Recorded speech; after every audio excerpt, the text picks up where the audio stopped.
Minecraft is a truly iconic game. I cannot tell you how many hours of my life have been poured into that game, and I will not take back a single one. But as I have taken a step back from playing the game, I have gained a new perspective on this game, and as I gaze upon the gaming landscape as a whole, I can see the sphere of influence this once tiny passion project has created. And I can tell you that it is terrible. The once innovative and unique mechanics of Minecraft have now become a poison for the game industry as a whole, with games spitting out arbitrary crafting mechanics left and right for no damn good reason. Not to mention the unholy demon that is live service games. Oh, just saying it makes me cringe. Now, I'm not trying to dump on Minecraft at all. It has undeniably revolutionized the gaming landscape, inspiring countless titles and empowering a whole new generation of gamers, and that is a freaking awesome thing. But what I am saying is that these once revolutionary elements have been misused by the greedy corporations that fuel these AAA developers, and ultimately led to a net negative impact on the gaming community. Let me explain. Crafting is Minecraft, and Minecraft is crafting.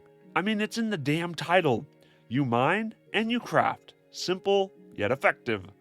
This crafting system allowed players to explore their creativity and provide a sense of accomplishment, especially after having spent hours upon hours combing through caves, risking your life, and most importantly, inventory, just trying to look for a specific resource, then to get back to your base only to find that you have forgotten another stupid resource and have to delve back in. But crafting resources and items from scratch offers a deep sense of ownership and player agency. I mean, you need not look any further than Minecraft YouTubers to see the extent of just how creative one can get. You can make a simple dirt hut, or a giant gold weighing if you so desire. See, Minecraft was built on this mechanic, while many other games weren't. This is where the greedy corporations step in. They saw this as an opportunity to exploit players' desire for customization, and of course, without thinking, they just took it and forced it into games where it didn't necessarily make sense. There were even games that had over many years developed their own identity, but when crafting was introduced, it took that identity and straight up threw it out the window. Crafting for everyone! You can make your own island! The only cost is that your villagers are now yes men who never move or say anything negative about their overlord, lest they incur their wrath. And that's not the worst of it! Have we talked about microtransactions? Because these cartoonishly greedy corporations love money, they saw how implementing a crafting system can be an opportunity to hold back critical features behind a freaking paywall. Many titles now feature some sort of convoluted crafting system, intentionally designed to push players towards microtransactions. This sense of empowerment that drove Minecraft to be the monolithic hit it is today has now been overshadowed by greedy monetization strategies that hinder player progressions and just straight up encourage pay to win mechanics, which is straight bullshit. I do believe that crafting can be implemented well into games. It just needs to make sense like everything else, and it really shouldn't deter from the overall gaming experience. I mean, raise your hand if you think going into a cave and grinding for hours upon hours trying to find a certain fucking resource is fun. I thought so.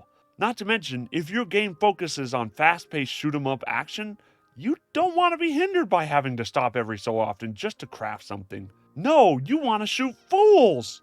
And while we're on the topic of slowing the pace of a game to a baby's crawl, there are two words that piss me off more than any when it comes to gaming: open freaking worlds.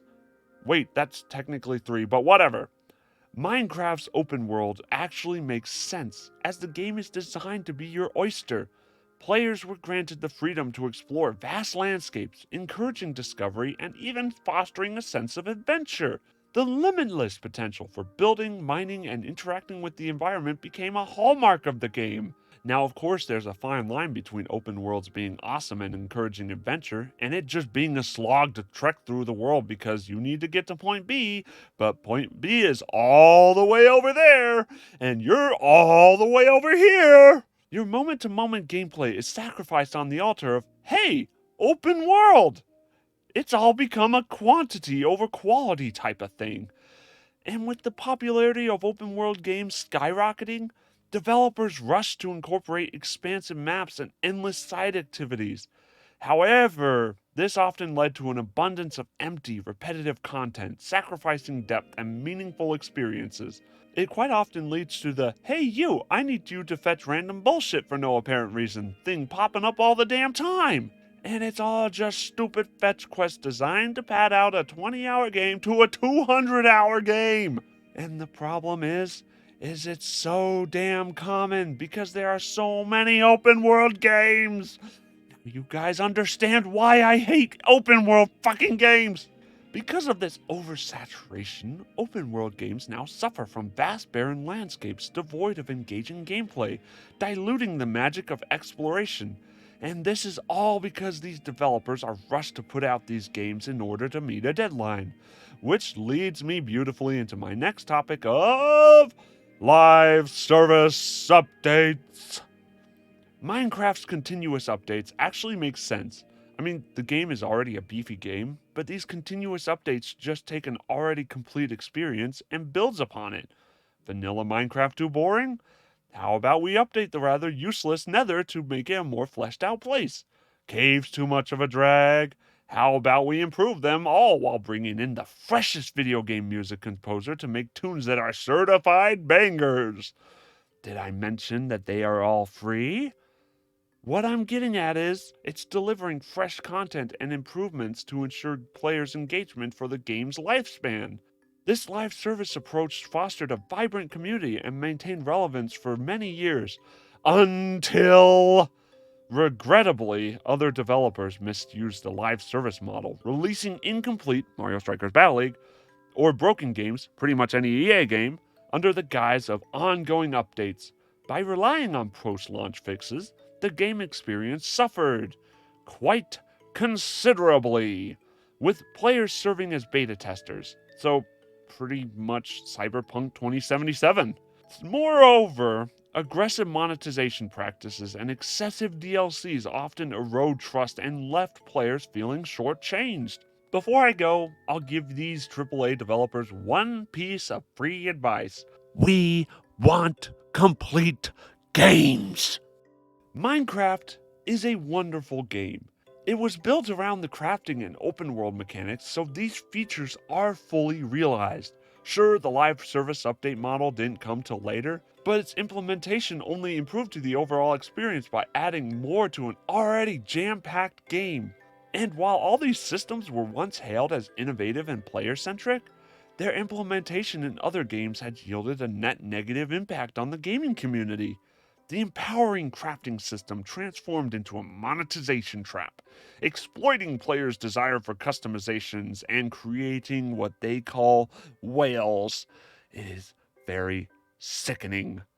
Open worlds became bloated with empty content, overshadowing the thrill of sheer exploration. Live service updates intended for constant evolution were used as a mask for incomplete games and exploitative monetization. What I'm getting at here is Mojang good, other AAA developers bad, for the most part. Sure, there are developers who actually took a step back and saw what made these systems good and properly implemented them. But these passionate developers are becoming a rare breed, unfortunately. That is why my focus has now turned to what independent devs are doing, as these guys and gals and non binary folks are genuinely passionate about the games they make. And that brings me beautifully back to Minecraft. It started as an independent game, with Notch and his friends just wanting to make an awesome crafting / survival simulator. And despite the fact that Microsoft owns it now, the devs at Mojang Studios understand what makes the game great, and they haven't strayed away from that formula. They are the rare breed, and that is why Minecraft stays relevant even to this day. And if you guys liked what you heard, please hit like and subscribe. And I want to hear your thoughts on this whole situation. What do you guys think of Minecraft's contribution to gaming? Hit me up in the comments down below. Hit like and subscribe. And I hope you all have a wonderful day. Thank you and goodbye.